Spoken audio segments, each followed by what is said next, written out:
जय हिंद। देखिए समझते हम लोग, भारत 24 ठो सेकेंड हैंड जो फ्रांस रिजेक्ट कर दिया, उस रिजेक्ट मिराज 2000 को क्यों खरीद रहा है। और रेलवे का पाकिस्तान जो है वो भी एक JF-17 थंडर है, इसको अर्जेंटीना को बेचने का प्लान किया रहा था। हुआ क्या कि पाकिस्तान क्रिकेट बोर्ड जो टीम मैच कराने वाली थी उसमें न्यूजीलैंड जो है वो आने से मना कर दिया, कहा कि हम सिक्योरिटी कारण से नहीं आएंगे। हालांकि पाकिस्तानियों का कहना था कि जितनी न्यूजीलैंड के पास फौज है उससे ज्यादा ये फौजी ये लोग न्यूजीलैंड की सुरक्षा में लगाएंगे। तो इससे यही पता चलता है कि वो कितना अशांत देश है जहां इतनी बड़ी फौज लगाना पड़ता है केवल 11 लोगों को खेलने के लिए। न्यूजीलैंड ने जैसे कैंसिल किया उसके बाद इंग्लैंड ने भी कैंसिल कर दिया। इसमें PCB यानी पाकिस्तान क्रिकेट बोर्ड को बहुत ज्यादा घाटा लगा। वो इसके लिए कह रहे हैं कि वो इंटरनेशनल जो क्रिकेट काउंसिल है वहां पे भी जाएंगे, अभी कहीं चिल्लाएं से क्या फर्क पड़ता है। लेकिन पाकिस्तान ने सोचा इसके लिए क्यों ना वो लोग इंग्लैंड को सबक सिखाएं, इसलिए इंग्लैंड जो है उसका अर्जेंटीना के साथ 1982 से विवाद चल रहा है। अब पाकिस्तान ने सोचा कि इस विवाद को हम लोग और अच्छा करते हैं, मतलब वो और बढ़ावा चाहता है। तो इंग्लैंड जो है वो अर्जेंटीना से विवाद चल रहा है, तो ये लोग अर्जेंटीना को JF-17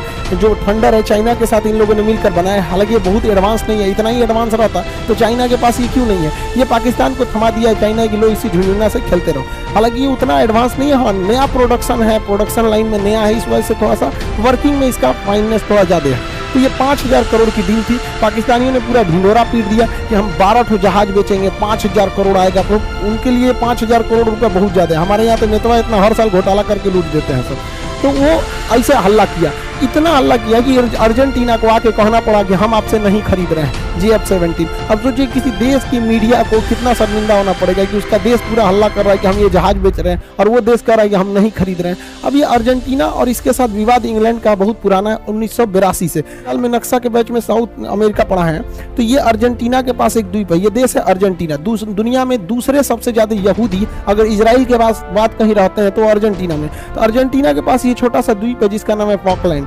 फॉकलैंड के नाम पर यहाँ एक ठंडी जलधारा भी है, फॉकलैंड की जलधारा।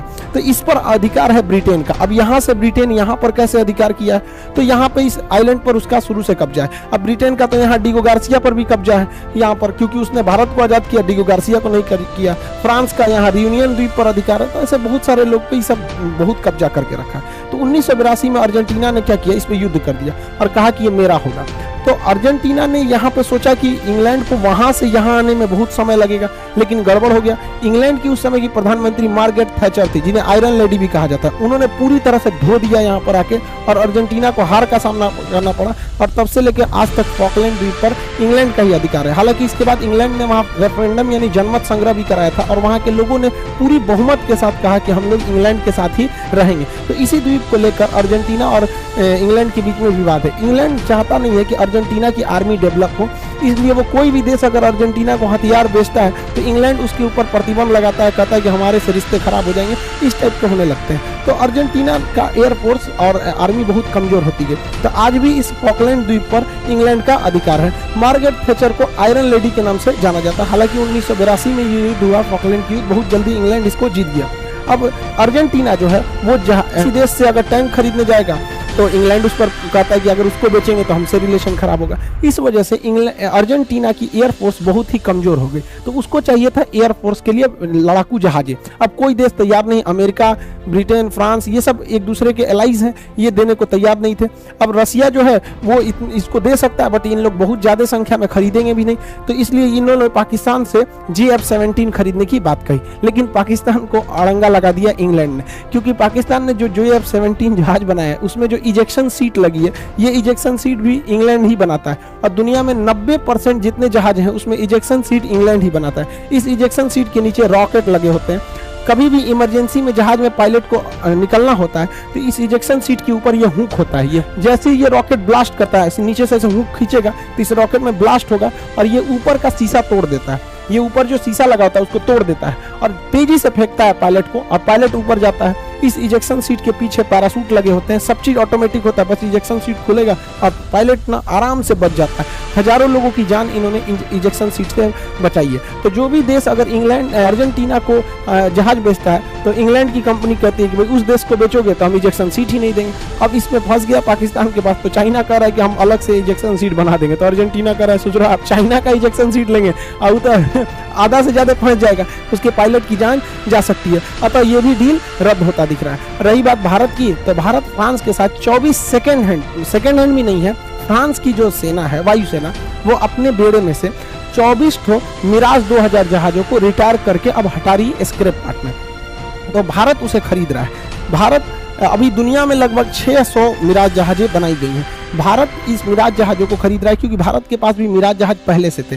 बालाकोट एयर स्ट्राइक में मिराज जहाज ही का ही प्रयोग किया गया था। कारगिल की लड़ाई में पाकिस्तान का बलात्कार करके चला आया था यही मिराज जहाज ने। तो मिराज जहाज की परफॉर्मेंस बहुत तगड़ी है, खास करके पहाड़ी एरिया की लड़ाई में। लेकिन मिराज जहाज अब प्रोडक्शन लाइन में बंद हो चुका है, इसलिए इसके स्पेयर पार्ट्स, कुछ पार्ट बिगड़ जाते हैं। तो ये 10 साल पहले इसका प्रोडक्शन बंद हो चुका है, तो बड़ा मुश्किल से मिलता है। इसलिए भारत बड़ी सस्ता दाम से 12 करोड़ में एक ठो, यानी टोटल 24 जहाज को 300 करोड़ में खरीदा है। जबकि राफेल को खरीदने में एक को जहाज 1600 करोड़ की आ रही है, और इसने हम लोग ने 300 करोड़ रुपए में मामूली दाम में हम लोगों ने 24 टो मिराज जहाज खरीद लिया। अब ये जहाज क्यों खरीदा गया? क्योंकि एयर चीफ मार्शल का कहना है कि ये जहाज अभी कंडीशन में है, इनका रिकॉर्ड बहुत अच्छा है और 2030 से 35 तक इसे हम लोग आराम से खींच जाएंगे। लेकिन उस दौरान इसके पार्ट्स में कुछ घिसावट आती है, जैसे गाड़ियों में भी कुछ घिसावट वगैरह आती है, तो नए पार्ट्स लगाने पड़ते हैं। तो चूंकि कंपनी इस मॉडल को बनाना बंद कर दी है, तो आने वाले समय में इसके पार्ट्स का मिलना बहुत मुश्किल हो जाएगा। इसलिए भारत ने होशियारी करके इन जहाज़ों को खरीद लिया, और ये जहाज कंटेनर में भर के आएंगे, उड़ के नहीं आ पाएंगे, और इसको केवल रखा जाएगा स्पेयर पार्ट्स में। मान के चलिए किसी जहाज का लैंडिंग गियर खराब हो गया या ये टेल वगैरह खराब हो गया, तो इसमें से पुराने में से चेंज करके लगाया जा सकता है। जैसे इसके अंदर जो भी प्रोडक्शन, ऐसे इसके स्पेयर पार्ट्स में बहुत सारे पार्ट्स लगे होते हैं जहाज़ों में। अब जहाज जब कंपनी ने मॉडल बंद कर देती है, तो उसके पार्ट्स मिलना भी मुश्किल हो जाता है। जैसे अभी आप खुद सोचिएगा, नोकिया 1100 का कोई पार्ट्स ढूंढना नहीं मिलेगा, क्योंकि वो बंद हो चुका है मॉडल। सैमसंग का, नोकिया का जो पुराने मॉडल थे 30, 32, 16, 80, ये सब जो मोबाइल चलते थे उस समय का, जो स्क्रीन टच वाला, उसका अगर कोई पार्ट्स बिगड़ जाएगा, अब नहीं मिल पाता है मुश्किल से। तो एक ही रास्ता है, दूसरे मोबाइल में से निकाल के दुकानदार आपको लगा देता है, उस पहले से रहता है। इसलिए भारत 24 जो जहाज खरीद रहा है, उड़ने के कंडीशन में नहीं है, केवल इसलिए खरीद रहा है कि उसके स्पेयर पार्ट्स लगाए जा सके। क्योंकि जब मॉडल नंबर बंद हो जाता है तो बड़ा मुश्किल से वो चीज़ मिलता है। आपको एग्जाम्पल पे समझाते हैं। हमारे यहाँ राजदूत गाड़ी बहुत पहले गाँव में ये चली थी, इसका मॉडल बंद हो गया। अभी इसका कोई पार्ट्स खोजना है, नया पार्ट्स कंपनी बना ही नहीं रही है, तो एक ही रास्ता है कि पुराने गाड़ी में से अगर वो पार्ट ठीक ठाक है तो लगा दीजिए। एम्बेसडर कार, ये कार भी अब मॉडल बनना बंद हो गया इसका। अब इसके कुछ पार्ट्स बिगड़ गए, तो अब आपको थोड़ी ना मिलने वाले हैं, तब आपको एक ही रास्ता है, दूसरी गाड़ी में देखिए कि वो वाला पार्ट अगर सही सलामत है तो लगा दीजिए। हम लोग के साथ यही समस्या होने वाला है। भारत का सबसे बड़ा स्ट्रेटेजिक एयरलिफ्टर जो था C-17 ग्लोब मास्टर, हम लोगों ने इसे 15 से भी ज्यादा संख्या में खरीदा अमेरिका से। बहुत बेहतरीन जहाज है, लेकिन गलती क्या हो गई कि 2015 में बोइंग ने इस मॉडल को बनाना बंद कर दिया।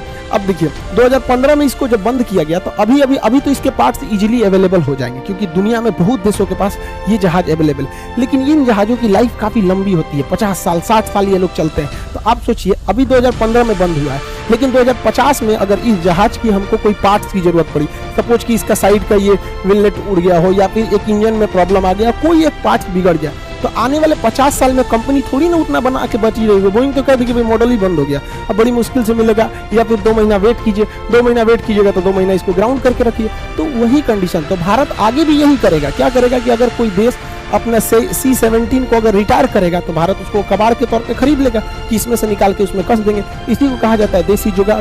इसमें कोई गलत बात नहीं है, हम लोग हमेशा से देसी जुगाड़ करते हैं। हमारे यहाँ भी कोई चीज़ बच हो जाता है तो आदमी कबाड़ में रख देता है, अरे कोनो दूसरा चीज़ में आदमी लगा देगा।